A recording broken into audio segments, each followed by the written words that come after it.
श्री हरिदास परंपरा में ही श्री गोरीलाल कुंज है वृंदावन में, और वहां के श्री गोरीलाल ठाकुर जी इतने अद्भुत ठाकुर जी हैं। आप में से कितने लोगों ने दर्शन किए गोरीलाल जी के? सब ने नहीं किए होंगे या अपने परंपरा वालों ने ही किए होंगे। वो ठाकुर जी विराजमान भी ऐसी जगह पर हैं कि हर कोई वहां पहुंच ही नहीं पाएगा। लेकिन सुनो, वृंदावन आके क्या करते हो आप? केवल बिहारी जी को रास्ता पता, वहीं चले जाओ। राधा वल्लभ जी, अरे जो नहीं पता वहां जाओ, उन स्थानों को ढूंढो। श्री गोरीलाल कुंज जाइएगा, वहां दर्शन करो। अब कहाँ है ये तो हम अब क्या बताएं, अपने आप ढूंढो, मेहनत करो वृंदावन जाके। तो ठीक करो भैया, अजीब सी आवाज आ रही है। तो गोरीलाल ऐसे ठाकुर जी हैं। महाराज जी, पूज्य श्री गोरीलाल कुंज वाले महाराज जी से सुनी हुई चर्चा है। गोरीलाल बिहारी जी जो हैं वहां पर, अब इस नाम का अर्थ क्या? गोरीलाल मतलब, अब सामान्यतया अर्थ करने वाले तो ये कहेंगे गोरी कौन है, बोले कि किशोरी जी हैं, और लाल कौन है, बोले ठाकुर जी हैं। पर ये नहीं है अर्थ इसमें। गोरी लाल बोले लाल जी जहां गोरी बन के बैठे हैं, मतलब जहां किशोरी जी के रूप में बैठे हैं, वो गोरी लाल। वहां पर कृष्ण रूप में श्री किशोरी जी हैं और किशोरी जी के रूप में ठाकुर जी हैं, इसलिए गोरी लाल। लाल जी गोरी बन करके विराजमान है। अच्छा जी, गोरी लाल केवल गोरी लाल कुंज में ही नहीं है, वृंदावन के सबरे ठाकुर जी गोरी लाल हैं। एक भी ठाकुर, राधारमण जी देखो, जब श्रृंगार करेंगे तो अपने बाम श्रृंगार में अपने शीश पर निश्चित किशोरी जी का स्वरूप धारण करेंगे, चोटी धारण करेंगे। बिहारी जी को जाकर के तो लहंगा फरिया पहनेंगे। इस सबरे लाला गोरी बने हुए हैं। जिस प्रकार अपने गुरु की प्रसादी को शिष्य धारण करता है, ऐसे वृंदावन में जितने भी हमारे लाल जी हैं सबरे गोरी बने हुए हैं, सब किशोरी जी की प्रसादी धारण करते हैं। तो गोरी लाल ठाकुर जी, गोरी लाल बिहारी जी, रसिक त्रिवेणी है वहां पर, बहुत सुंदर स्थान है। उस स्थान पर निश्चित जाइएगा। तो वहां का एक लीला दर्शन है, बहुत सुंदर दर्शन। महाराज जी एक बार सुना रहे थे कि हरिदास परंपरा के चौथे आचार्य श्री नरहरि देव जी, जिनको ठाकुर जी प्राप्त हुए श्री गोरीलाल जी, उनको कैसे प्राप्त हुए? श्री नरहरि देव जी एक दिन सो रहे थे, तो सोते सोते स्वप्न में उनको ये दर्शन हुआ कि ठाकुर जी किशोरी जी के रूप में खड़े हैं और किशोरी जी ठाकुर जी की तरह वंशी बजा रही हैं। ठाकुर जी तो गोरे गोरे लग रहे हैं, किशोरी जी सांवली सांवली लग रही हैं। ये उनको स्वप्न में दर्शन हुआ। और जब स्वप्न में दर्शन हुआ तो स्वप्न जब खुला तो उठ करके इतने व्याकुल हो गए, बेचैन हो गए, ठाकुर जी से प्रार्थना करने लगे। बोले, नाथ आप इतने प्यारे लग रहे, इतने सुंदर लग रहे, कृपा करो या दास के ऊपर और यहां पधारो, सेवा प्रदान करो। रोज यही प्रार्थना करते कि वो स्वप्न मुझे दोबारा आवे, वो स्वप्न में मुझे वो जो दर्शन हुआ वो मुझे बार बार दिखे।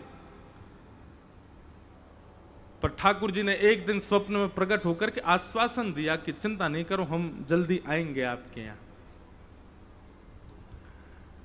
मथुरा के एक व्यापारी थे, नमक का व्यापार करते थे। उनके यहां नमक कट्टों में भर भर के आते थे। एक बार उन नमक के कट्टों के बीच मेवाओं का कट्टा आया। तो व्यापार के नीचे काम करने वालों ने बताया, बोले महाराज ये नमक के जो कट्टे आए हैं हमारे व्यापार, इसमें एक मेवाओं का कट्टा है। उन्होंने जैसे ही उसको खोल करके देखा, उसके भीतर श्री युगल सरकार विराजमान थे और उनकी चरण चौकी पर लिखा था श्री नरहरिदास के ठाकुर जी। आज भी श्री गोरीलाल कुंज ठाकुर जी नाम लेकर के आए कि हम उनके हैं। तो व्यापारी तो उनको सेवा करते थे, अब लोग बाग दर्शन करते थे, बोले वाह भाई कहीं ठाकुर जी प्रकट हुए, मेवा की कट्टा में से निकल के आए। तभी एक आचार्य दर्शन करने गए और उन आचार्यों ने दर्शन करके जब देखा, बोले कि यहाँ नीचे लिखा है नरहर देव के ठाकुर जी। बोले अरे ये तो वृंदावन में श्री नरहर दास जी हैं, उन्हीं का नाम है, शायद उन्हीं के ठाकुर जी हैं। और जैसे ही वो ठाकुर जी उनको दिखाए तो वो समझ गए, तो वो स्वप्न में दिखे थे वही लाल जी। इस प्रकार ठाकुर जी अपने आप कृपा करके उनके यहां पधारे। उनकी एक इतनी मधुर लीला, ये सब देखो चिंतन से प्रकट होता है, इसीलिए मैं चिंतन पर जोर दे रहा हूं। चिंतन किया करो, ठाकुर जी का श्रृंगार करो, जैसा आप करते हैं अपने ठाकुर जी का नित्य श्रृंगार करो। श्रृंगार करने के बाद भोग पधराओ, भोग पधराने के बाद फिर जितनी देर ठाकुर जी भोग लगा रहे उतनी देर क्या करोगे? एकांत में बैठो और उन्हीं ठाकुर जी का जिनका आपने श्रृंगार किया है, अब उन्हीं को चैतन्य रूप में अपने कुंज में बिठाओ। हमारे ठाकुर जी लड्डू गोपाल हैं, हमारे ठाकुर जी त्रिभंग लली हैं, हमारे ठाकुर जी गिरधर लाल हैं। तो जब चिंतन उनका करो ना, तो वो ऐसे नहीं दिखने चाहिए, वो फिर चलते फिरते आपको दिखाई दें। वो मुस्कुरा रहे हैं, वो अपने नेत्र बंद कर रहे हैं, खोल रहे हैं, उठ रहे हैं, बैठ रहे हैं, ये सब लीलाएं दिखें आपको अपने चिंतन में। आप बस इतना चिंतन करो कि ठाकुर जी चल करके कुंज में आ रहे हैं, बाकी की लीला ठाकुर जी अपने आप करते जाएंगे। चिंतन करना, मानसी में जाना बहुत आवश्यक है। भक्ति की एक स्थिति आने के बाद, जो अभी प्रारंभ स्थिति में, वो चिंतन में मत चले जाना, नहीं तो फिर हीरो हीरोइन दिखेंगे आपको। एक बार बंबई में एक व्यक्ति मुझसे बोला, तो महाराज जी मैं आंख बंद करता हूं तो मुझे नाम जप करने के लिए तो हीरोइन दिखती है। मैंने कि बेटा जो भीतर होता है वही दिखता है। तो पहले तो ब्रज की खूब उपासना करके, गुरुदेव के प्रणाम करके, संत जनन को प्रणाम करके पहले तो चिंतन के लायक बनो। पर यहां पर कई वैष्णव बैठे, इसलिए मैं इस विषय को कह रहा हूं कि अब समय है चिंतन में जाने का, अब समय मानसी में जाने का। ठाकुर जी जितनी देर भोग लगाएं, आप मानसी में रहो। तो एक बार की लीला कि श्री गोरीलाल बिहारी जी सुबह सुबह मंगला में दूध भोग पधराया गया, और दूध भोग के बाद में थोड़ी देर चिंतन करके आचार्य जब पुनः गए भीतर, तो भीतर जाकर के देखा कि ठाकुर जी और किशोरी जी दोनों दूध में नहाए भये हैं। ऊपर से नीचे तक पूरा दूध फैला रखो अपने ऊपर।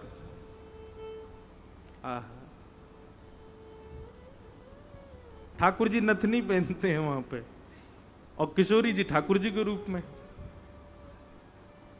तो बहुत ध्यान से सुनो, दोनों दूध में सने भये ऊपर से नीचे तक। आचार्य चरण ने प्रणाम किया, बोले जय जय, जे कहा लीला करके आए हो हैं? दूध पीवे की जगह नहा लिए सवेरे सवेरे।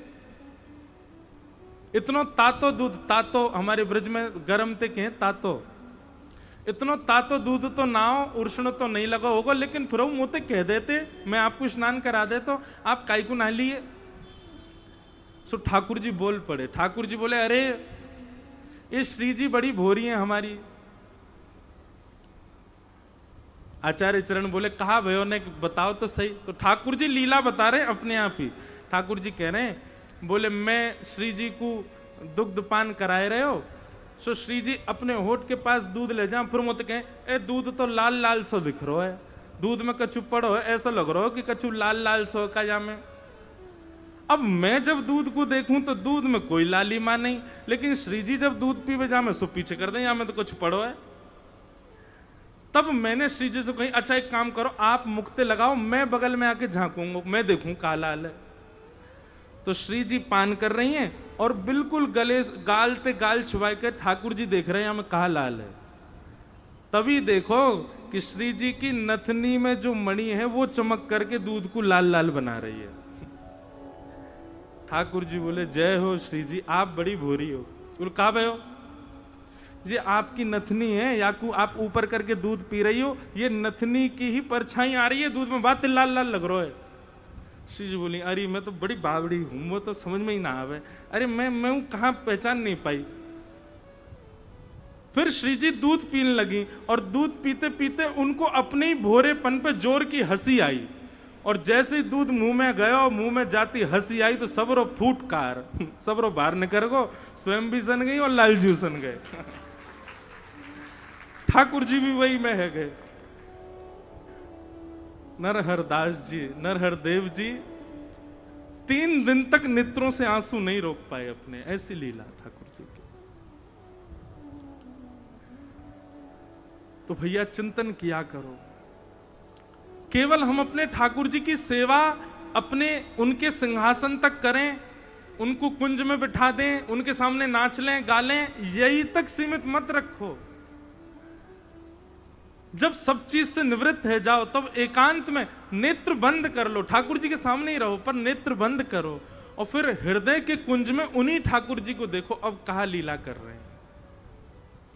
एक बार प्रयास करो, 2 बार प्रयास करो, 4 बार प्रयास करो, 20 बार प्रयास करो, कभी तो लीला प्रकट होएगी। और एक बात मेरी ध्यान से सुनियो भैया, जिस प्रकार किसी व्यक्ति को अंदर उसके कोई कमी हो जाए तो वो औषधि लेकर के उस कमी को ठीक करता है, ठीक वैसे लीला प्रकट करने की औषधि क्या है? यमुना जल। लीला प्रकट करने की औषधि क्या है? ब्रज की रज। लीला प्रकट करने की औषधि क्या है? ब्रजवास। ब्रजवास आप और किसी कार्य के लिए नहीं कर रहे हैं, लीला प्रकट हो इसलिए कर रहे हैं। लीला प्रकट करने की औषधि क्या है? श्री गोवर्धन की परिक्रमा। लीला प्रकट करने की औषधि क्या है? संत जनन की प्रसादी पानो। लीला प्रकट करने की औषधि क्या है? ब्रजवासिन के घर की झूठी मधुकरी पानो। इन सबसे लीला प्रकट होती है। ये सब हमको केवल नियम मान करके नहीं करने हैं कि ब्रजरज लगानी है, ऐसे कंठी माला पहननी है। अब कंठी माला अधिकतर पहनने वाले इनकी पूछो क्यों पहनते हो, तो वो सब कहते हैं कि पता नहीं कब प्राण निकल जाए। तो जब प्राण निकले कम से कम उस समय कंठी गले से छुबी हुई हो तो वैकुंठ प्राप्त। यहां पर भी स्वार्थ आ गया ना, ये भी तो एक स्वार्थ है कि आप अपने उद्धार के लिए कंठी पहन रहे हो। नहीं, ताकि भैया या तुलसी के स्पर्श करके प्रसादी ठाकुर जी पावें, या तुलसी के बिना स्पर्श की प्रसादी ठाकुर जी स्वीकार ना करें। तो पहला भाव तो हमारा ये है कि तुलसी हमसे स्पर्श रहेगी तो हम ठाकुर जी कभी ना कभी तो हम हमारो स्पर्श करेंगे, हमारो भोग लगा लेंगे। और दूसरा भाव, तुलसी धारण इसलिए करनी है ताकि तुलसी के नित्य धारण करने से चित्त में किंचित पवित्रता आ जाए और उस किंचित पवित्रता से ठाकुर जी की कोई लीला दिख जाए, इसलिए कंठी पहननी।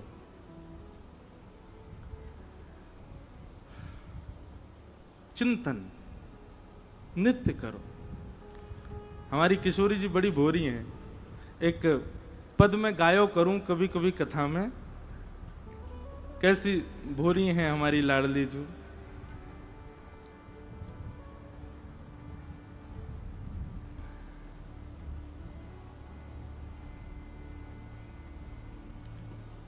सहज अटपटी बोलनी प्यारी जू की, सहज अटपटी बोलनी प्यारी जू की, सहज अटपटी बोलनी प्यारी जू की, सहज अटपटी बोलनी, सहज अटपटी बोलनी प्यारी जू की, सहज अटपटी बोलनी।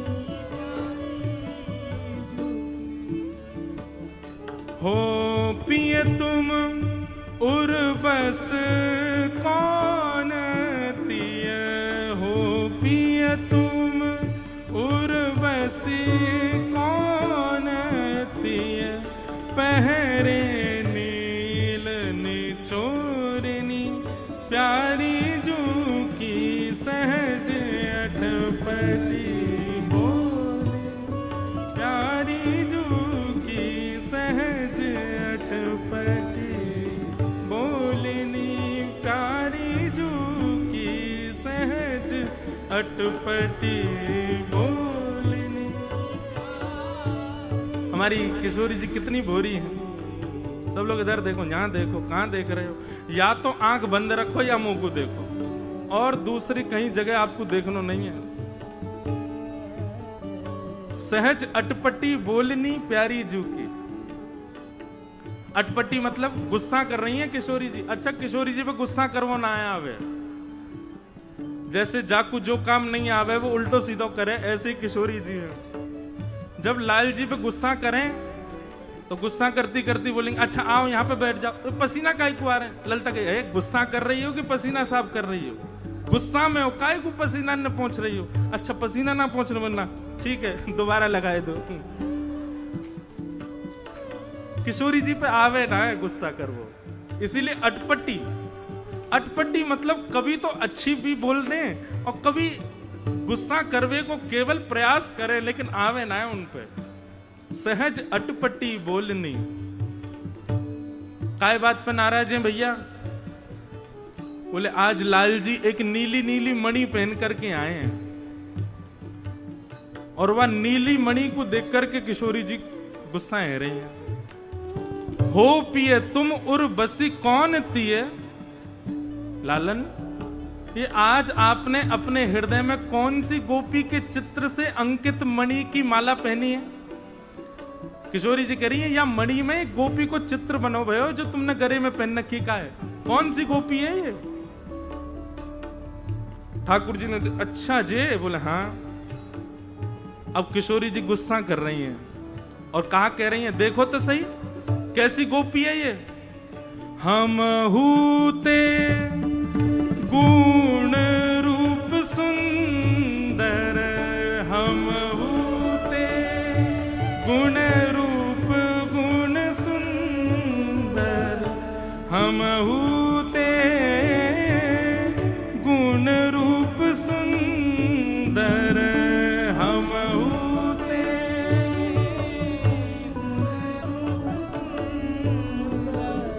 पाई कहाँ बिन मोलिनी प्यारी जू की, पाई कहाँ बिन मोलिनी प्यारी।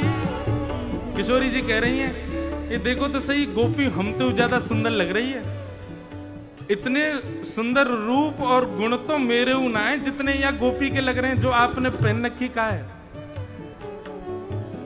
ठाकुर जी कह रहे हैं हाँ वो बात तो है आप तो सुंदर है।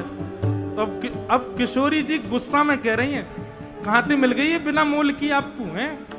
आप में ऐसा गुण तो है ना कि आप से कोई प्रेम कर ले, ये कहां जबरदस्त जरूर फंसाई होगी कैसे करके, कहां से मिल गई आपको?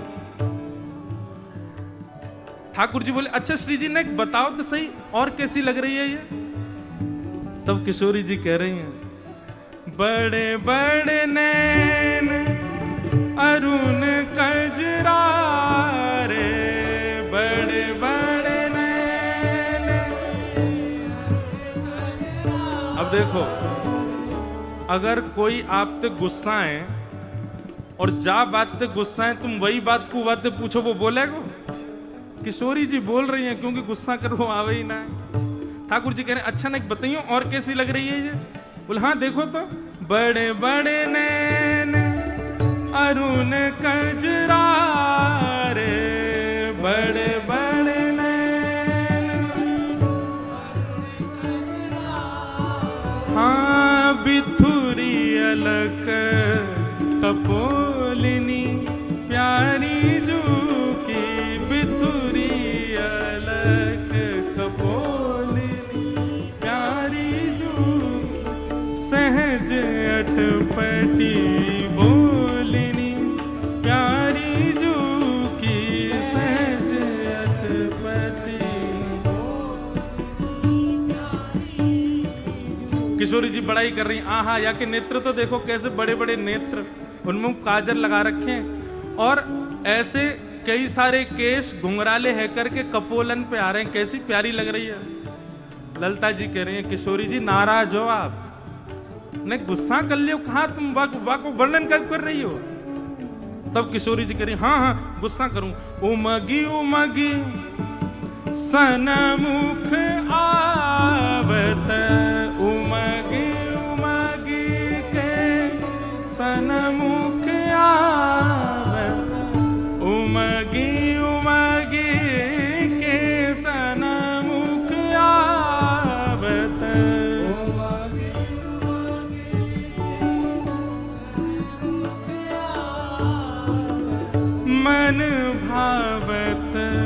कर किलोलिनी प्यारी जू की मन भावत कर किलोलिनी प्यारी जू सहज अटपटी बोलिनी प्यारी जू की सहज अटपटी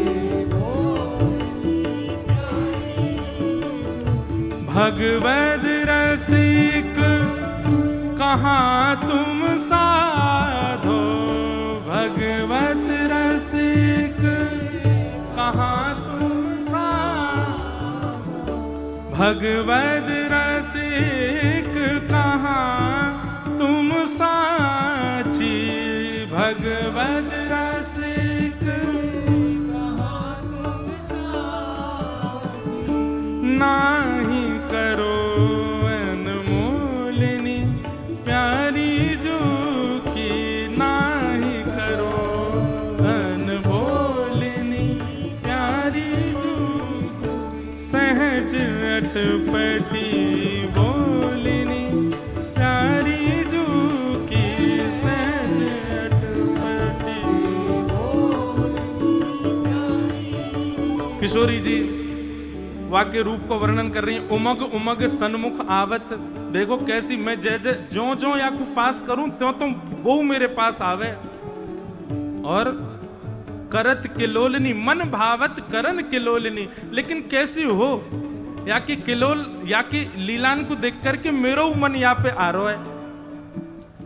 ठाकुर जी खूब जोर जोर से हंस रहे हैं। किशोरी जी कह रही आप हंस क्यों रहे हो, सांची बताओ हंस काहे क्यों रहे हो। हे श्यामाजू, आज मैं यहाँ छवि को देख करके बली बली जा रहा हूं कि जिनके रूप को वर्णन ललिता विशाखा और स्वयं श्याम सुंदर करें, आज अपने ही रूप को वर्णन अपने मुक्त ही कर रही हैं। हे श्यामाजू, ये मणि में दिखे वाली गोपी कोई और नहीं है, आपको अपना प्रतिबिंब ही दिख रहा है। कई मणि हो में, उन मणि में शीशा के भांति अपनो ही चेहरा दिखाई दे। तो श्री जी के सामने जब ठाकुर जी आए तो वह मणि में वो चित्र कोई और को नहीं है, श्री जी को ही प्रतिबिंब दिख रहा। किशोरी जी अपने आप ही कह रही हैं, बड़े बड़े नैन अरुण कजरारे कहां पाई बिल मोलिनी। उमग उमग सन्मुख आवत मन भावत करत किलोलिनी। हे श्यामाजू, जे कोई और थोड़ा ही है। अरे देखो ललिता यहाँ पे आ, ललिता जी पास गई, तू देखियो। ललिता जी ने देखो तो ललिता जी को मुख दिखने लगो, विशाखा जी गई तो विशाखा जी को मुख दिखने लगो। किशोरी जी से बोले, हे श्यामाजू, आज तो सिद्ध है गयो कि आप कैसी हो, बड़ी भोरी हो, बड़ी सीधी हो। बताओ, मणि में अपना ही मुख देख करके मोते नाराज है रही हो। अब किशोरी जी को तो ऐसी शर्म आई, महाराज भागी माते। सहज अटपटी बोलिनी प्यारी जू की सहज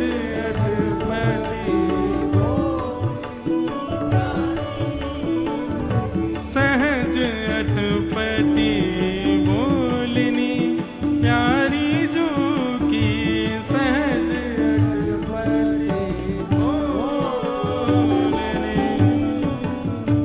बोलो वृषभानु दुलारी की। ऐसी हमारी श्यामाजू।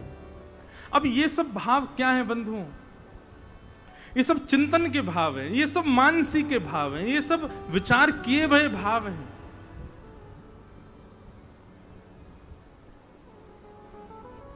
तो चिंतन प्रारंभ करो।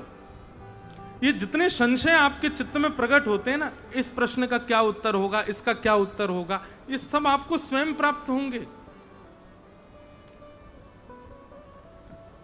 वृंदावन में, ब्रजमंडल में जो भी सुंदर दृश्य दिखता है उसको नेत्रों में भर लिया करो, और नेत्रों में भर करके अपने हृदय की कुंज में उसको विराजमान कर लिया करो। कहीं के गिरिराज जी को कोई स्थान प्रिय लगो, वाकु चित्त में विराजमान कर लो। यमुना जी को कोई पुलिन प्रिय लगो, वाकु चित्त में विराजमान कर लो। वो आपको प्रिय इसलिए लग रहा है, ठाकुर जी आपके चित्त में जो बैठे हैं वो संग्रह कर रहे हैं उसको संग्रहित करके अपने चित्त में कुंज को निर्माण कर लो। और वह कुंज में फिर आपके जो सेवा के ठाकुर जी हैं, उन सेवा के ठाकुर जी का चैतन्य विचार करके, वो जड़ हैं ऐसा नहीं, चैतन्य विचार करके वो चल रहे हैं, फिर रहे हैं, उठ रहे हैं, बैठ रहे हैं, ये सब लीला कर रहे हैं, ये विचार करते भाई अपने चित्त में, चित्त की कुंज में विराजमान करो और वहां उनकी लीला को दर्शन करो। ये कहने सुनने में जितनी आसान लग रही है, आसान है तो नहीं, पर करना चाहिए, प्रयास करो। ब्रज यदि प्राप्त हो रहा है तो खाली मत बैठे रहो यहां पे, अब या भाव में प्रवेश करो, चिंतन में जाओ, लीला में जाओ, भाव में जाओ। और उसकी पुष्टि कैसे होगी? तो सत्संग में आओ, कथा में आओ, वैष्णव जनन के पास जाओ, उनके बीच की चर्चा श्रवण करो, उससे ये कार्य और सिद्ध होगा। श्री हरिराम व्यास जी का चरित्र आता है कि जुगल किशोर जी को पगड़ी पहना रहे थे, पाग सिर पर, और पगड़ी पहनाते पहनाते उनको किशोरी जी की कोई लीला स्मृति में आ गई, और ऐसी लीला स्मृति में आई कि ठाकुर जी किशोरी जी को श्रम दे रहे हैं, मतलब किशोरी जी को परेशान कर रहे हैं ठाकुर जी। तो जुगल किशोर जी की पगड़ी बांधते बांधते आधी छोड़ दी, लाला परेशान करे सी जी को, आज ऐसे ही खड़ो रहे, मैं तो ना कर रहा हूं श्रृंगार, और ऐसे ही छोड़ के चले गए, जाके बाहर बैठ गए। कोई दर्शनार्थी आए, दर्शन करके और गए, और हरिराम व्यास जी से बोले, व्यास जी आज तो कैसी सुंदर पाग धारण कराई है आपने, हैं लाल जी को। व्यास जी बोले, व्यंग कसरो दीख है, आज तो मैंने पाग ही ना धराई, आज तो मैंने आधी अधूरी पाग छोड़ दी। बोले, अरे मैं तो रोज दर्शन कर भी आऊं, मैंने आज जैसी पाग ना देखी। व्यास जी बोले, तू बात बना रहा हो, ऐसी कोई बात ना। व्यास जी आज तो बहुत ही सुंदर पाग है, वहां पे ऐसे सुंदर मोती माल टंग रही है, ऐसी सुंदर सिरपेच लगाए हो है, वहां पे ऐसा मोर पीछ धारण करो, आहा आज तो जुगल किशोर जी की नजर उतारते उतारते थक गो में, ऐसे सुंदर लग रहे हैं। हरिराम व्यास जी बोले, व्यंग ही मार रो दिखे, मैंने तो श्रृंगार कियो ही ना आज पूरा। लेकिन वो जब चलो गयो तो फिर हरिराम व्यास जी बोले, देखूं तो सही एक बार, और भीतर जाकर के देखे तो महाराज वो तो पाग अधूरी छोड़ के चले गए, पर यहां ठाकुर जी ने खूब सुंदर पाग, खूब सुंदर श्रृंगार, खूब सुंदर ऐसा भारी मुकुट धारण किया है। देखते ही संशय नहीं आया मन में कि किसने किया होगा, देखते ही नेत्र बंद हो गए और हरिराम व्यास जी के चित्त में छवि प्रकट हो गई कि ठाकुर जी के अधूरे श्रृंगार में छोड़ के गयो काय को, क्योंकि आज श्री जी के मन में आ रही मैं श्रृंगार करूं लाल जी को, या मारे मेरे चित्त में ऐसा भाव प्रकट कर दियो कि तुम तो अधूरा ही छोड़ के जाओ। ऐसा मेरे चित्त में भाव प्रकट कर दियो कि लाल जी मुझको श्रमित कर रहे हैं और वहां से मुझको क्रोध आया और मैं तो चलो गयो, श्री जी ने आकर के आज ठाकुर जी की पाग बांधी है। ये वृंदावन है भैया, ये ब्रजमंडल है, यहां प्रत्यक्षानुभूति नहीं होती है, यहां तो हृदयानुभूति होती है, और हृदयानुभूति आज वृंदावन में कोई नहीं कर रहा है। सब लोग प्रत्यक्ष दर्शन की भीड़ में भाग रहे हैं। कम से कम एक जगह से ही पहल शुरू हो जाए, हमारी कथांति शुरू हो, आप लोग भी प्रारंभ करो। अब प्रत्यक्षानुभूति के साथ साथ अब हृदयानुभूति करो। गिरिराज जी की तलेटी में जाओ, कुंज में ठाकुर जी क्या लीला कर रहे हैं वहां को चिंतन करो, ये कथाएं आदि सुनकर के और सुंदर सुदृढ़ करो अपने हृदय के भाव को। तो श्री वेदव्यास जी महाराज ने चिंतन करके एकमेकम चतुर्वेदम, 4 वेदों की रचना की, ऋग्वेद, यजुर्वेद, सामवेद, अथर्ववेद। लेकिन हृदय को शांति नहीं मिली। तब नारद जी महाराज ने आकर के वेदव्यास जी से कहा, व्यास जी आपके हृदय को शांति ना मिलने का कारण मुझको पता है। कोई व्यक्ति खूब साधन करता है, कोई व्यक्ति खूब नाम जप करता है, कोई व्यक्ति खूब कथाएं भी सुन रहा है, वृंदावन भी जा रहा है, लेकिन फिर भी उसके चित्त में एक व्याकुलता, देखो व्याकुलता भी 2 प्रकार की होती है। एक व्याकुलता तो होती है ठाकुर जी से मिलने की व्याकुलता, वृंदावन जावे की व्याकुलता, वैष्णवन को देखवे की व्याकुलता, कथा सुनवे की व्याकुलता, वो व्याकुलता अच्छी है। पर एक व्याकुलता कैसी होती है, मन खिन्न सा रहना, थोड़े अजीब से विचार रहना, सब साधनों को करने के बाद भी हृदय में एक अजीब सी घबराहट होना, वो व्याकुलता कहीं ना कहीं अच्छी नहीं है। वो कहीं ना कहीं संसार चित्त में बैठा है, इसलिए वो व्याकुलता हो रही है। ऐसे व्याकुल व्यक्ति के लिए उपाय यहां पर श्री नारद जी महाराज बता रहे हैं कि भवतानुदित प्रायम यशो भगवतो मलम ये नैवासौ न तुष्येत मन्ये तद्दर्शनम किलम। नारद जी महाराज कहते हैं, व्यास जी आपकी चित्त की व्याकुलता का कारण मुझे पता है। व्यास जी बोले, क्या है? नारद जी कहते हैं, आपने जितना भी कुछ लिखा है ना, जितना भी आपने वर्णन किया है अपनी लेखनी से, 4 वेद लिख दिए, 17 महापुराण, 18 उपपुराण आदि जो कुछ भी आपने लिखा है, सब जगह भगवान के ऐश्वर्य का वर्णन किया है, भगवान के यश का वर्णन किया है। वेदव्यास जी बोले, मतलब ये यश ही तो वर्णन करना था, ठाकुर जी की प्रभुता ही तो बतानी है, ठाकुर जी की लीलाएं तो कहनी है, यही तो किया मैंने, और क्या करना चाहिए था मुझको? तब नारद जी महाराज कहते हैं, आपने यश तो लिखा, कीर्ति तो लिखी, पर ठाकुर जी का स्वभाव कैसा है ये नहीं लिखा, ठाकुर जी प्रेमी कितने हैं ये नहीं लिखा, वो जगत नियंता जगदाधार, उनके चित्त में प्रेम की स्थिति कैसी है इसका वर्णन नहीं किया। सीधी बात, वेदव्यास जी ने ऐसी रचनाएं की हैं जिन रचनाओं को पढ़कर के मानव को ठाकुर जी के प्रति श्रद्धा तो हो जाएगी, ठाकुर जी के प्रति आस्था तो हो जाएगी, ठाकुर जी के प्रति विश्वास तो हो जाएगा, पर ठाकुर जी के प्रति प्रेम ये अभी संभव नहीं है। इसलिए व्यास जी अब ऐसी रचना करो जिससे श्रद्धा नहीं, जिससे आस्था नहीं, जिससे विश्वास नहीं, जिससे प्रेम प्रकट हो। किसी के घर जाओ, ये कौन? ये हमारा बेटा। ये कौन? ये हमारी बेटी। ये कौन? हमारी बहू। ये कौन? ये हमारी पत्नी। सबके प्रति हमारा भाव रखता है। इसका मतलब क्या है? माम काह, ये मेरापन हमने अपनों के लिए रखा है।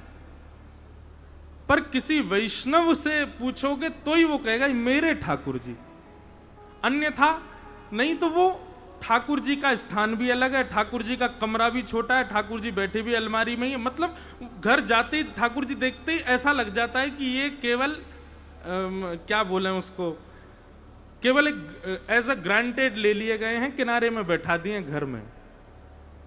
उनके लिए वो स्थान क्यों नहीं है? घर बनवाते समय व्यक्ति सबसे पूछता है, बेटी से तुमको कैसा कमरा चाहिए, बेटा से तुमको कैसा, गाड़ी लाते समय कैसी गाड़ी चाहिए, सबसे पूछेगा, ठाकुर जी से नहीं। क्यों? क्योंकि अपना माना नहीं है अभी तक। और ये अपनत्व की भावना, अपनापन ठाकुर जी के प्रति प्रकट कराने वाला ग्रंथ व्यास जी आपने अभी तक लिखा नहीं है। आपने जितने भी ग्रंथ लिखे उनसे केवल श्रद्धा, आस्था, विश्वास और पूजा का केंद्र सिद्ध होता है, प्रेम सिद्ध नहीं होता। नारद जी कहते हैं, न यद्वचश्चित्र पदम हरेर्यशो जगत पवित्रम प्रगणित करहिचित् तद्वायुषं कीर्तमुशन्ति मानुषाः न यत्र हंसा निर्मन्यु शिक्षया। हे व्यास जी, आपने भगवान के प्रेम का वर्णन अभी तक नहीं किया। वो गोपाल जी ब्रजमंडल में कैसी कैसी लीला कर रहे हैं, वो गोपाल जी जिनको व्यक्ति कोई भी काम करता है उसके पीछे उसका एक स्वार्थ होता है, पर ठाकुर जी की ब्रजलीला में क्या स्वार्थ है ठाकुर जी का?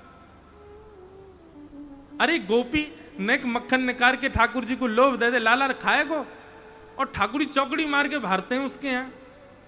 अरे ये बात तो बहुत पुरानी बता रहा हूं मैं, द्वापर युग 5000 वर्ष पुरानी बात है कि ठाकुर जी मक्खन देख लें कोई गोपी के हाथ में तो आके घर खावे पहुंच जाएं। 500 वर्ष पहले इसी गोवर्धन में यहीं पास के गांव की एक गोपी वहां ने कथा में ऐसी सुन ली कि गोपियां अपने घर में मक्खन निकारें और जब लालन जामे मैया के साथ जमुना जल भरवे के काजे, मैया जमुना जल भरवे जावे, ठाकुर जी पीछे पल्लू पकड़ के चले मैया के। वह समय गोपी अपने सुंदर सुंदर माखनन को खिड़की पे धर दें ताकि सुगंधी आ जाए तो लाला खावे आ जाएगा। ये कथा किसी कलयुग की गोपी ने सुन ली, वो यहीं रहती थी गोवर्धन के पास में। वहां ने कहा कि आज दूध निकारो, और दूध निकालते समय भी यही भावना कि यहाँ से जो मक्खन बनेगा वो चोरी करवे ठाकुर जी आवेंगे। दूध को दही जमायो, दही जमा के बिलोय दियो, बिलोय करके मक्खन निकारो, मक्खन निकाल करके मटका में भर लियो, और फिर वह मटका को लेकर के दर्शन करवे गई श्रीनाथ जी के गिरिराज जी पे। दुनिया के लोग तो जय जयकार करें, वो मटका दिखावे अपनो ठाकुर जी, दूर से ही मक्खन दिखा रही है। लाला धोरी गैया को दूध निकारो, वह गैया के दूध ते दही जमायो, वह दही ते मक्खन बनायो है, बड़ो चोखो मक्खन निकरो लाला। कोई वैष्णव ने आके कही, बोले मैया मक्खन दिखावेगी कि धरेगी, सामने धरिया, ठाकुर जी को भोग लग जाएगा। मानो उस मैया को ऐसा लगा ठाकुर जी तो बोल नहीं रहे, कोई तो संकेत करवा रहे हैं कि मक्खन मुंह दे दे। मैया दूर से ही बोली, लाला ऐसे ना है मिलेगो, ये मक्खन यदि खाना है तो चल के आओ, मेरे घर आओ। जैसे दूसरी गोपीन के यहाँ जाए करके चोरी करी, वैसे या गोपी के यहाँ आओ, आकर के चोरी करो। और अपना सब पतो बता रही है, ठाकुर जी के दर्शन करते यहाँ तो निकलोगे नीचे, नीचे निकस करके दाएं हाथ को मुड़ जाइयो, सीधे चलोगे एक सरोवर आएगा, माते बाएं मुड़ जाइयो, और माते नेक आगे जाओगे, वहां एक खिरक मिलेगी, बातें नेक दाएं मुड़ जाइयो, और फिर वहां पे एक ऐसी ऐसी खपरेल सी पड़ी होंगी, वही मेरा निवास है, वहीं आ जाइयो, छीके पर टांग के रखूंगी, लाला आ जाइयो।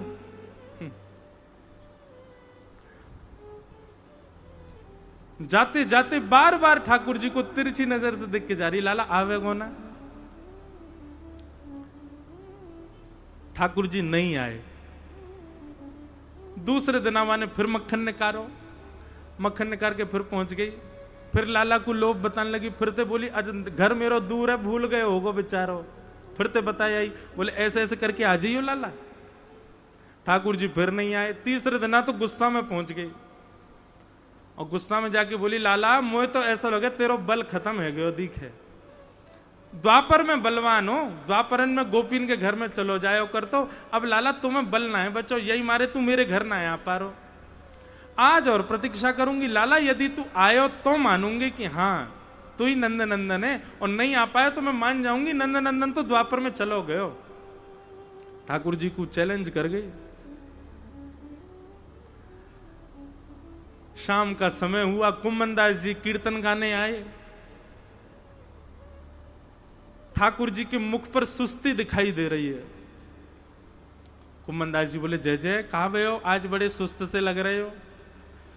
बोले आज बात ही ऐसी है गई है। बोले क्या बात है गई।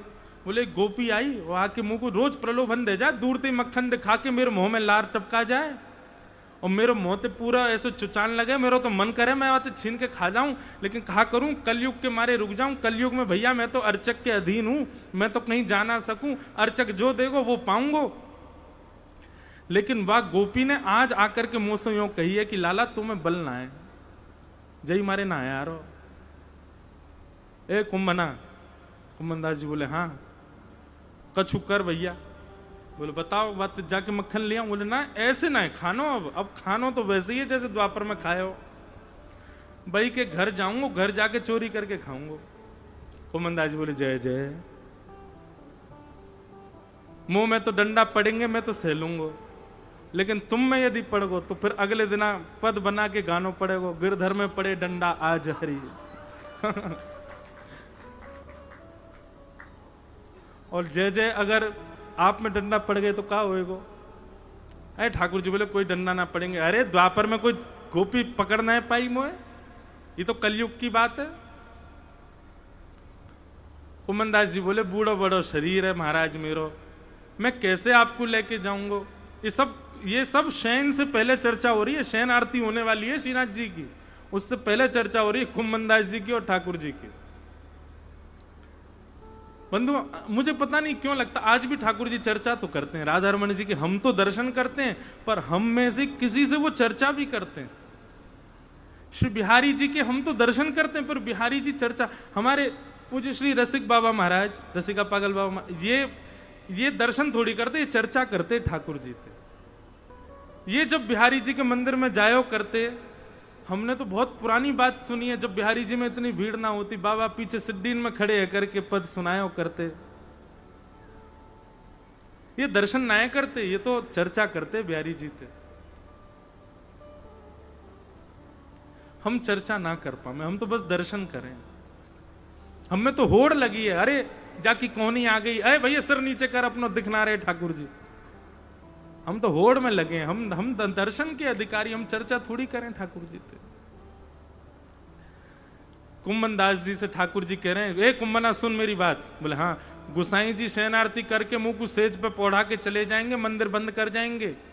बोले ठीक है। फिर बाकी कछु देर बाद पीछे खिड़की में आ जाइयो, मैं अपने गर्भगृह से बाहर आ जाऊंगा, तेरे संग चलूंगा, भाई गोपी के यहाँ चोरी करके आएंगे। कुम्भनदास जी बोले जय जय मत करो ऐसा। बोले तू कछु मत करियो, मैं हूं ना तेरे संग, सब बढ़िया होएगा। और शयन को समय भयो, शयन के बाद कुम्भनदास जी जैसो ठाकुर जी ने बताई पीछे खिड़की पे पहुंच गए, और अचल ठाकुर जी सचल हो गए, और सचल होकर के खिड़की से निकल करके आए और कुम्भनदास की कंधा पे बैठ गए और सिर पे हाथ दल लियो। कुम्भनदास जी के तो नेत्र आंसू से भर गए, पाम पकड़ करके चल रहे हैं।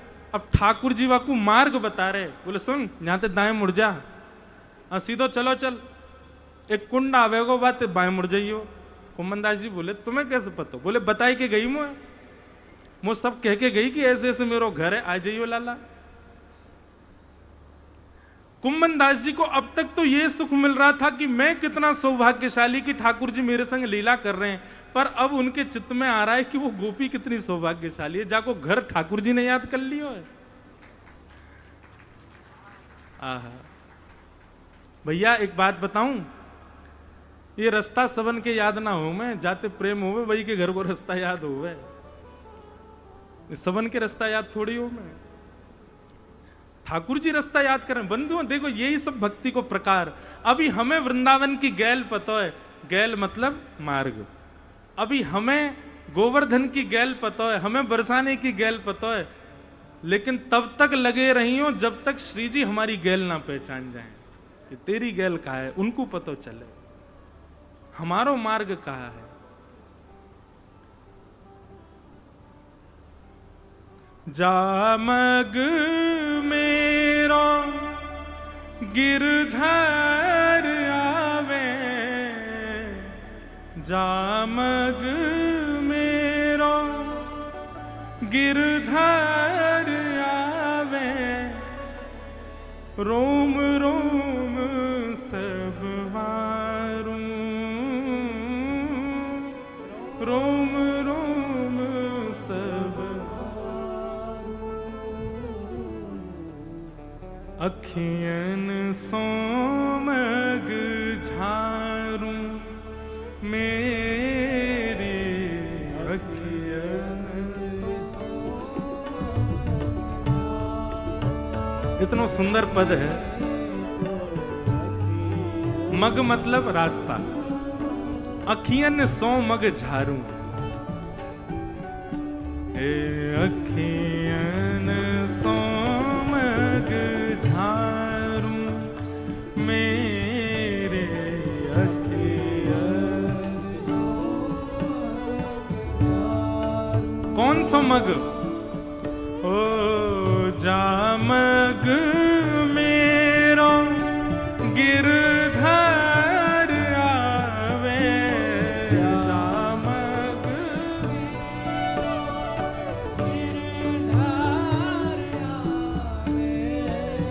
जामग मेरो प्रियतम आवे, जामग मेरो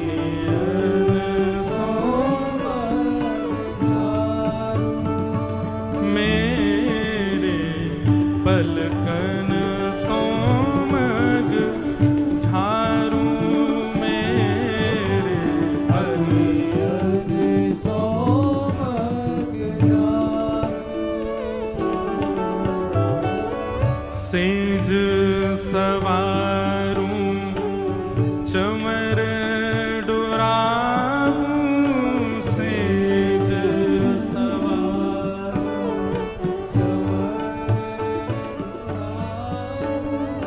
सेज सवारूं चंवर डोराऊं सेज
आज मेरे युगल सरकार आए हैं कथा में और बहुत दिना बाद युगल आए, नहीं तो अकेले अकेले आमे। बोल गिरिराज धरण की अखियन सोमग झारूं मेरे अखियन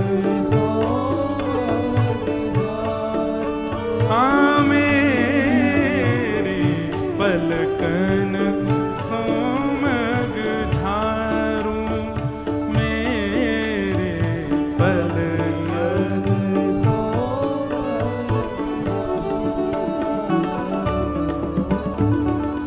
चवर डोराऊं सेज सवारूं चवर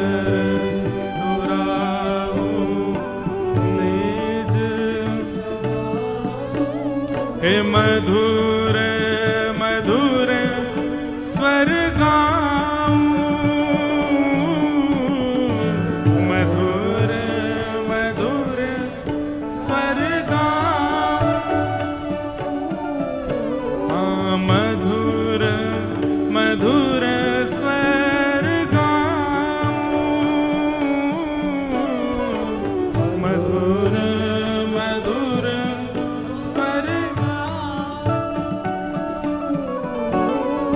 मिले रसिक प्रीतम जो मोहे मिले रसिक प्रीतम जो हाँ मिले रसिक प्रीतम जो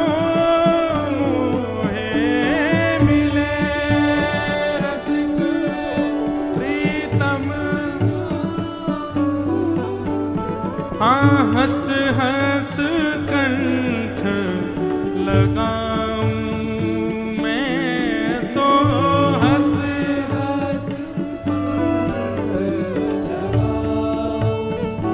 मेरे पलकन सोमग झारूं मेरे पलकन सोमग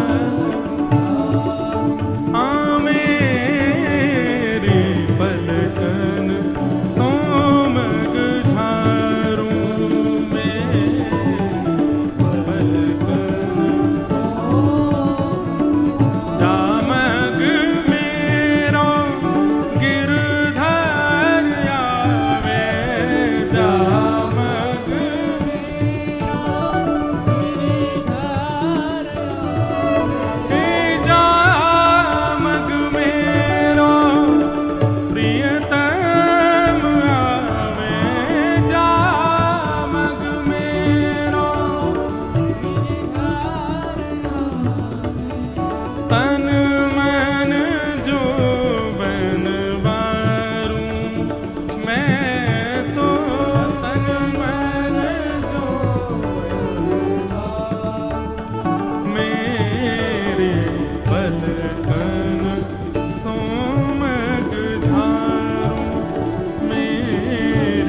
जामग मेरो प्रियतम आवे, तन मन जोवन वारूं। बंधुओं, कई ऐसे भक्तों के चरित्र भी आए हैं जो ठाकुर जी के धाम नहीं जा पा रहे, ठाकुर जी के स्थान नहीं जा पा रहे, तो उस दिशा को ही प्रणाम करते हैं रोज, जिस दिशा में हमारे प्रियतम का स्थान है।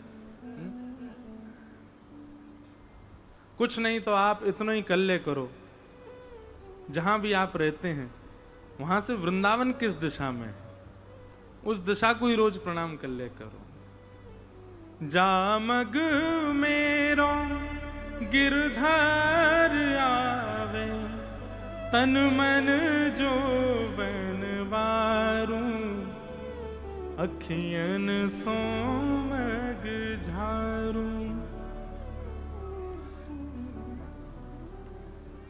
सबरी रोज बुहारती है अंगना, रोज बुहारती है उस मार्ग को कि राम जी आएंगे, और किस विश्वास पर कि गुरुदेव कह के गए थे कि ठाकुर जी आएंगे।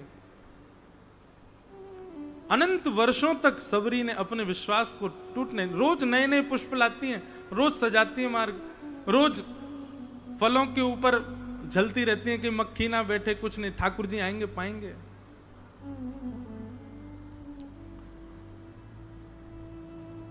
ठाकुर जी कुम्मन दास जी की पद्दी पे बैठ करके पहुंच गए सखी के यहां। अब ठाकुर जी ही योजना बना रहे हैं, कुम्मन दास जी को तो यही सुख मिल रहा है कि भैया जय हो लाल जी, सब अपने आप ही योजना बना रहे हैं। ठाकुर जी कह रहे हैं सुन, मुख्य द्वार तो बंद है, पीछे के द्वार से चलेंगे, पीछे के द्वार से प्रवेश कर गए। अब ठाकुर जी ढूंढ रहे हैं कहां है छींको, कहां टंग रही है भैया मटकी। तभी ठाकुर जी, ओ देख कुम्मना वो टंग रही, जे ये जल्दी लेके चल, रोज मोकू आके परेशान करे कि आओ लाला माखन खा के दिखाओ, आज याददारी को दिखाई दूं मैं, चल। ठाकुर जी पहुंच गए, कुम्मन दास जी लेकर के खड़े भये। ठाकुर जी कुम्मन दास जी के कंधा पे खड़े है गए, कुम्मन दास जी ने दोनों चरण पकड़ रखे हैं, और ठाकुर जी छीं को पकड़ करके ऊपर से वा को भाग हटा करके मक्खन निकाल रहे हैं। पहले तो स्वयं पा रहे हैं, स्वयं पाते पाते कुम्मन दास जी बोले जय जय, मैं हूं तो आया हूं संग में, ए सहायक को कछु तो देव भाग। अरे ठाकुर जी बोले रुक जा, अभी पहले मेरो पेट भर जान दे। पहले ठाकुर जी ने खूब पायो, और फिर वाके बाद में कुम्मन दास जी के काजे निकारो, और वाकू चाट करके नेक अंग लेकर के अपने अधरामृत के सहित मिश्रित करके ठाकुर जी ऐसे टेढ़े से के नीचे, और कुम्मन दास के मुंह खोल जल्दी अपनो। अब कुम्मन दास जी मुंह खोल लें, कभी ठाकुर जी आंख पे लगा दें, कभी नाक पे लगा दें, कभी माथे लगा दें। गयो मुंह में, अरे अभी ना आयो लाल जी, बोले जीव निकार बाहर अपनी। और ठाकुर जैसे कुम्मन दास जी जीव निकारी, ठाकुर जी पकड़ रहे हैं जीव, हम जे ये गिलगिली सी ले खा ले। कुम्मन दास जी तो, अरे भाई कौन आपा संभाल सकता है अपना जब ठाकुर जी इतनी लीला कर दें तो। कुम्मन दास जी को तो मूर्छा होने लगे, कैसी लीला ठाकुर जी कर रहे हैं।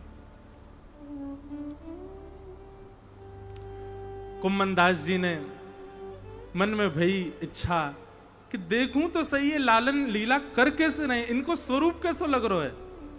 और जैसे ही ऊपर झांकन लगे तभी कहा देखो कि ठाकुर जी की धोती ढीली है गई है, और वो नीचे को सरक रही है, और जो ठाकुर जी तो मक्खन खावे में मगन है। कुम्मन दास जी बोले जय जय जय जय जय जय, संभालो संभालो संभालो, अभी दर्शन है जाएंगे सबरे। कहा भाई, अरे धोती खिसक रही है। ठाकुर जी इतने मस्त हैं मक्खन खावे में, छींका तो छोड़ ना सके। चार भुजा प्रकट कर लें ठाकुर जी ने, दो भुजा से अपनी धोती पकड़ी और दो भुजा से मक्खन पा रहे हैं।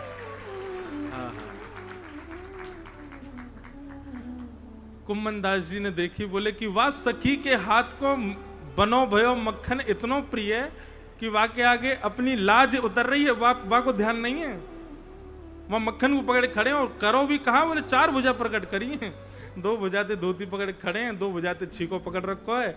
कुम्मन दास जी तो बलबली जामे वाले रूप पर, अब तो ऐसी स्थिति है कि संभाल ही नहीं पाए स्वयं को।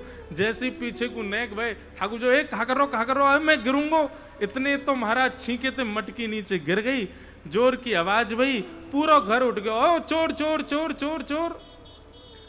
लठ ले करके सबरे घरवारे निकल आए। ठाकुर जी तो छींकाते झूला बनायो, एक बार पीछे झोंका लेके आगे गए और छींके थे सीधे छत पे कूदे और कूद करके महाराज ठाकुर जी तो भाज गए, कुम्मनदास जी वहीं रो रहे हैं। मक्खन लगो नाक पे, आंख पे, माथे पे, सब जगह सन रहे हैं। वो कह रहे हैं कहा लीला नाथ की, अब वो यूं ही पकड़ रखो ठाकुर जी के ऊपर ही है का। घरवारे ने आकर के महाराज 2-4 डंडा बरसाई दिए कुम्मनदास जी में, दर्द ही ना हेरो कुम्मनदास जी को।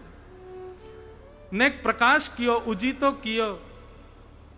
तब वो सखी बोली अरे ये तो कुम्मनदास बाबा है। सबरे बोले तू जाने है? बोले हम है, ये तो श्रीनाथ जी के मंदिर में गाँव है, पद आके गाँव है, वहां पे सेवा करे ठाकुर जी की। अरे बाबा जब बुढ़ापे में तो कुछ शर्म ना आई है, मक्खन खावे आयो। कुम्मनदास जी के नेत्र खुले, आंसू बह रहे।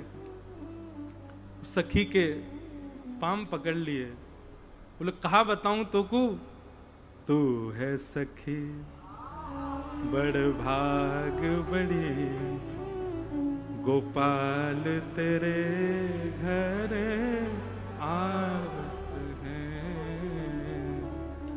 तू है सखी बड़ भाग बड़ी, नंदलाल तेरे घर। अरे तू बड़ी भोरी है, तू को कहा बताऊं मैं। अब कैसे कहूं कि मैं, कुम्मनदास जी कुछ समझा थोड़ी नहीं उसको। वो तू ना समझी ठीक है, तू को ना पता चले कि लालन आए हैं, लेकिन कितनी बड़े भागिन है तू। पूरा विश्व जिनके पास जावे वो आधी रात मुंह को जगा के तेरे घर लेके आए। तू अपनो श्रृंगार करत है, तू अपनो श्रृंगार करत है। तू अपनो श्रृंगार करत है, तू अपनो श्रृंगार करत। ये दर्पण हाथ दिखावत है, दर्पण हाथ दिखावत है। तू है सखी बड़ भाग बड़ी, नंदलाल तेरे घर आवत है। तू है सखी बड़ भाग बड़ी, नंदलाल तेरे घर आवत। एक बात बताऊं बंधुओं, श्रीमद् भागवत में ही एकादश स्कंद में एक जगह ठाकुर जी कह रहे हैं कि कभी यदि तुम्हारे कोई श्रेष्ठ कार्य कोई तुमको सराहना ना देवे, तुमने बहुत अच्छा किया फिर भी कोई सराहना ना देवे, तो वास्तव में ये जो तुम्हारो शरीर है वहां में जो सीधो हाथ है ना, ये मेरो ही स्वरूप है। या को उठा के पीछे करके अपनी पीठ खुद ही थपथपा ले करो और यूं सोचा करो मैं ही तुमको सराहना दे रहा हूं। तो बात क्या है, सुनो पहले बात तो सुनो। इस सीधो हाथ ठाकुर जी को स्वरूप है। जब सवेरे सवेरे हम सब लोग अपना तिलक स्वरूप करें, कायते करें या सीधे हाथ करें, हम ना करें, ठाकुर जी हमारा स्वरूप करें। जैसे हम उनको श्रृंगार करें ना, वैसे वो हमारा श्रृंगार करें।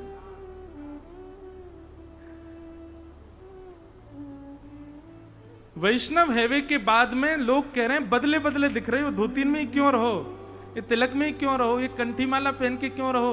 हमारे चित्र विचित्र महाराज जी देखो, हमारी पूनम दीदी को देखो, इनके स्वरूप बिना स्वरूप के ही पहचान भी ना आएंगे। अब इनकी पहचान या स्वरूप तो ही है गई है, क्योंकि ये स्वरूप ठाकुर जी ने प्रदान किया है, उनने ही श्रृंगार किया है। ये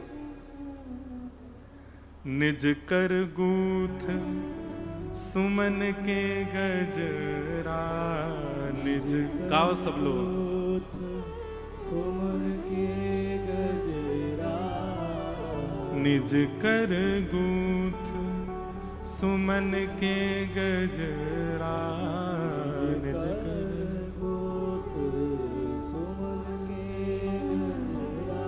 ये अपने ही हाथ पहरावत हैं, अपने ही हाथ पहरावत है।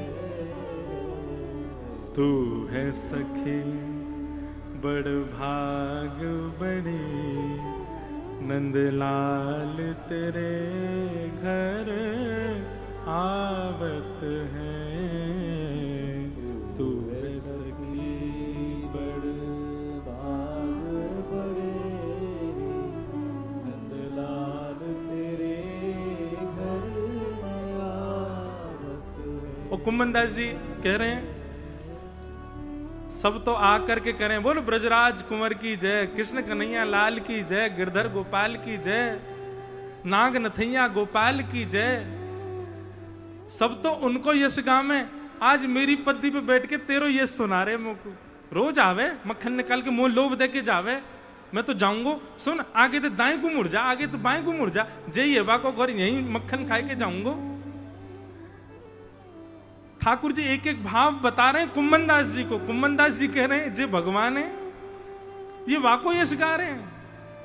हर कोई उनको यश गावत, हर कोई उनको यश गावत, सब कोई उनको यश गावत, सब उनको यश गावत। पर ये तेरो यश गावत हैं, ये तेरो यश गावत हैं।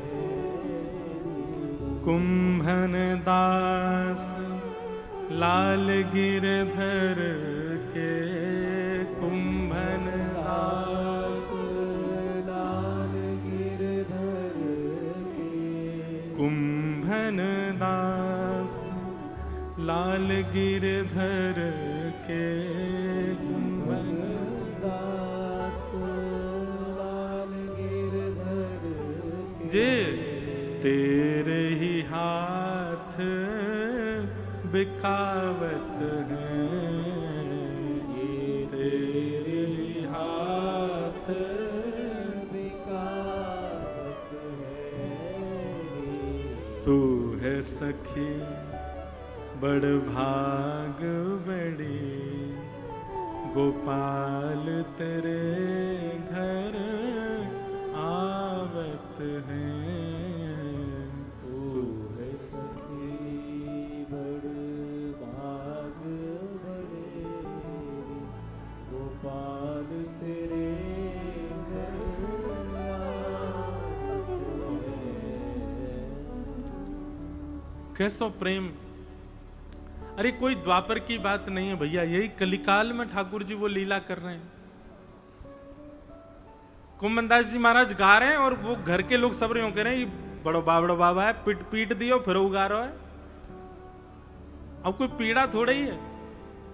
कुम्भनदास जी बाहर चले गए, रास्ता भर वही सोचते आ रहे हैं। ऐसे अपनी धोती पकड़ के खड़े, दूसरी हाथ से छीको पकड़ के खड़े, कैसे सुंदर लग रहे ठाकुर जी, जन कहां भाज गए। फिर ऐसी लीला करें, माने नाए, अगर गिर जाते तो लग जाती, फिर का कहतो मैं गुसाई जी से कैसे लग गई लाला के। ऐसी लीला करें, बड़े उद्यमी है गए, रास्ता भर ऐसे सोचते जा रहे हैं श्री कुम्भनदास जी। तभी एक पेड़ के नीचे ठाकुर जी खड़े हुए। ए कुंभना, कुंभना सुनते ही दौड़ करके गए कुम्भनदास जी, हृदय से लगा लियो, लालन तुम कहां चले गए। ठाकुर जी बोले, तोते मैंने पहले ही कई फुर्ती रखी हो। ए चोरी में तू भाप फावन को बाहर छोड़ के जाए कर, ये चोरी वोरी करवे जामे तब तो फुर्ती रखनी चाहिए। और तुम वहां बैठ के जो है भावन को सोचोगे फिर तो पिटना ही होगा ना तेरो। और बंधुओं, श्री ठाकुर जी कह रहे हैं, आज कुंभना तेने ऐसी जोर की लीला करी मेरे संग में, बहुत दिनान बाद द्वापर को सबरो सुख मोकू प्रदान करवाए दियो। अब चल तो को एक खुशखबरी दे दूं मैं। कुम्भनदास जी बोले कहा, बोले अबई अबई तेरी घरवारी ने एक छोरा को जन्म दियो है, और वो छोरा मेरे ही स्वरूप को है। कुम्भनदास जी तुरंत बोल पड़े, बोले वाह लाला को नाम, अभी तक बालक देखो नहीं है ठाकुर जी के आगे, वह बालक को नाम रखूंगा मैं चतुर्भुज दास। आज मैंने चतुर्भुज रूप में ठाकुर जी देखे हैं, ऐसे चतुर्भुज के दास ही मेरे घर में आए हैं। और वही चतुर्भुज दास जी जो कह रहे हैं, युग युग अविचल राखिए यह सुख शैल निवास, श्री गोवर्धन रूप पे बलि जाए चतुर्भुज दास, गोवर्धन वासी सांवरे, गोवर्धन वासी सांवरे। लाल तुम बिन रयो न जाए रे, गोवर्धन वासी सांवरे। ये बात बंधुओं बिल्कुल प्रमाणित है। चतुर्भुज दास जी ने ठाकुर जी से मांगा है, क्या मांगा है? ये पूरी पंक्ति गाने के बाद में अंत में चतुर्भुज दास जी मांग रहे हैं ठाकुर जी से, बोले हे चतुर्भुज दास मैं तो से बड़ा प्रसन्न हूं, मांग ले जो मांगेगो सो दूंगो। तब चतुर्भुज दास जी ने ये पंक्ति गाई, युग युग अविचल राखिए, युग युगों तक आप अविचल रहना। कहां? यह सुख शैल निवास, शैल मतलब ये गिरिराज जी, आप सदा गिरिराज जी में विराजमान रहना, नाथ यहां से कहीं मत जाना। श्री गोवर्धन रूप पे बलि जाए चतुर्भुज दास। ठाकुर जी के दो स्थान प्रमाणित हैं वृंदावन में, कहीं नहीं मिलेंगे, यहां तो वो निश्चित होंगे। पहली तो हमारी श्री जमुना जी और दूसरे हमारे गिरिराज जी। अपने गुरु को भजन, अपनी भक्ति भाव को बल जब चरम स्थिति में पहुंच जाए, ठाकुर जी महाराज अब शांति नहीं मिल रही है कहीं भी, अब तो ठाकुर जी मिलो, कैसे मिलो, वहां समय पहुंच जाइयो गिरिराज जी की तलेटी में या फिर पहुंच जाइयो जमुना जी पे, यहीं मिलेंगे ठाकुर जी।